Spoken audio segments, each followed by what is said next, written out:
What's up, everybody? trueeevil here, and today I'm going to give my honest thoughts of everything that was discussed in the Hyper Talk today that I thought was important. So let's just start off with the dupe situation in RTA.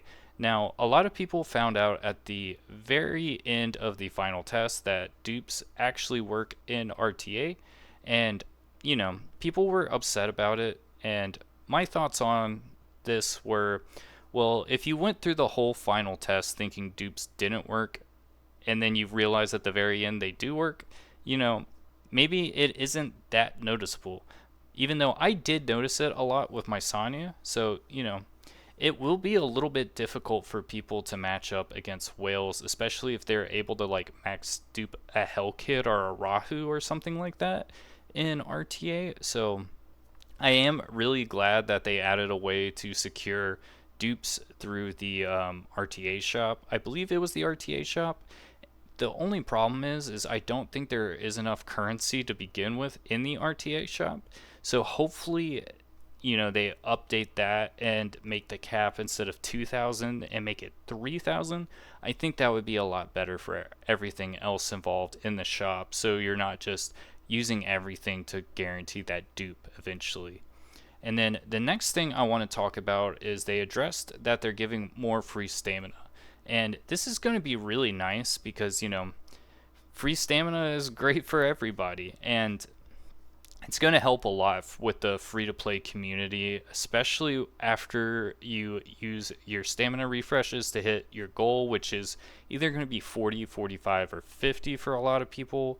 And it's just going to make it so, if you're just refreshing once a day, you'll still be able to catch up and not feel super totally behind by not doing max stamina refreshes. So I really like how they implement this because I'm definitely not going to have time every day to do max stamina refreshes.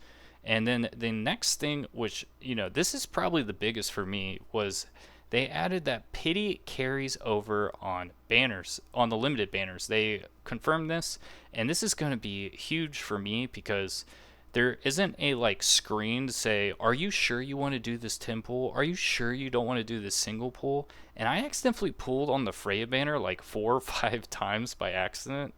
So having this means I don't feel really bad doing that after I already pulled Freya, as well as, I just hate single pulling personally. I only want to click 10 pull, and if pity doesn't carry over, I'm going to be single pulling and not having a good time. So knowing that I can 10 pull is going to be a huge game changer, at least for like my psych of actually pulling. And then they did not announce like any balance updates, which, a lot of people have been thinking about that, whether they're going to like do anything about Marvel, do anything about Rosa, a lot of other characters people are talking about too. Personally, I don't think Rosa needs a nerf. I think Revelation should be slightly nerfed from 12% at Awaken to just 10% at Awaken. I think that would make Rosa much more balanced with everything, and making the unawakened version of that shell be 8% instead of 10%. I think that's all you need to do to like really balance out Rosa. But before then, even though they didn't talk about possible balance updates, they did announce new characters. Now, one of those new characters, they didn't say anything about their kit, but the other character, Mio, who's a new light and dark unit, they did announce her kit, and it looks pretty broken if you ask me. Her skill 3, like, the first thing I'm going to note is it says 300% damage, which is like, that's a ton. Like, is she a cleave unit or is she a CC unit? Because, I don't know. Maybe she's a main DPS.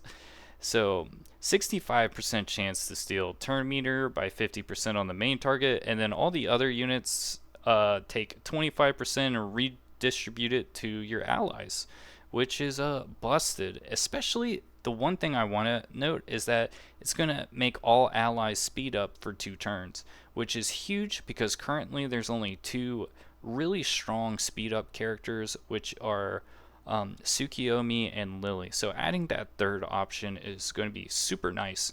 Now Kazumi Kazuyo also does speed up, but like her skill 3 is like a really weird skill where I don't actually want to pop it immediately every game. So yeah.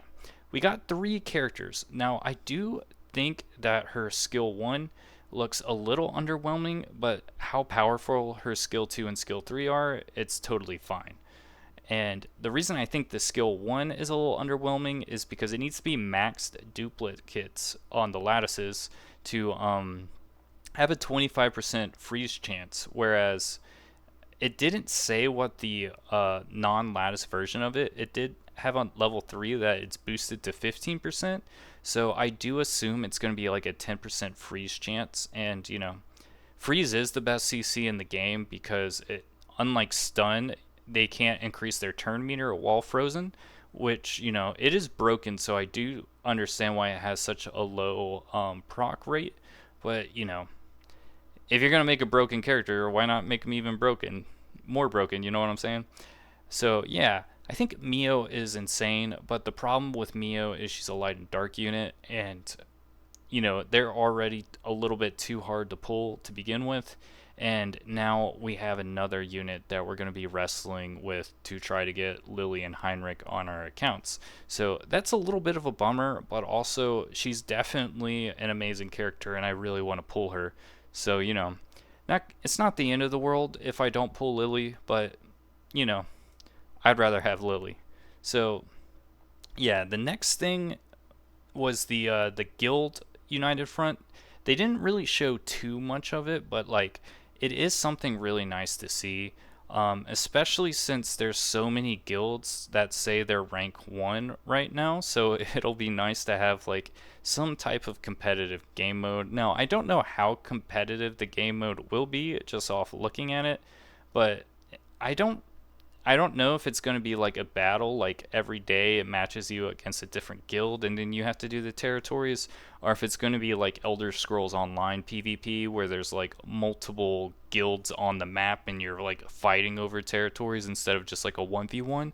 So, we don't have enough details on it, but I am really looking forward to it. And then the last thing I really want to mention is the launch time, because they said the launch time was at 5 a.m. Eastern. That is not right. It's at 6 a.m. Eastern. There is a timer on Pridewind if you want to double check that. Be sure to have that clock ready. And this is important because if you're like me and you want to get in right at the start of the game, you got an extra hour to sleep in, which is going to be really nice for me because I do wake up at 6 a.m. most of the time, but trying to wake up at 5 a.m. is pretty rough for me already, so I can't imagine how hard it would have been to wake up at 4:30. So really glad that it's 6 a.m. and not 5 a.m. But yeah, that's really it. True Evil over and out.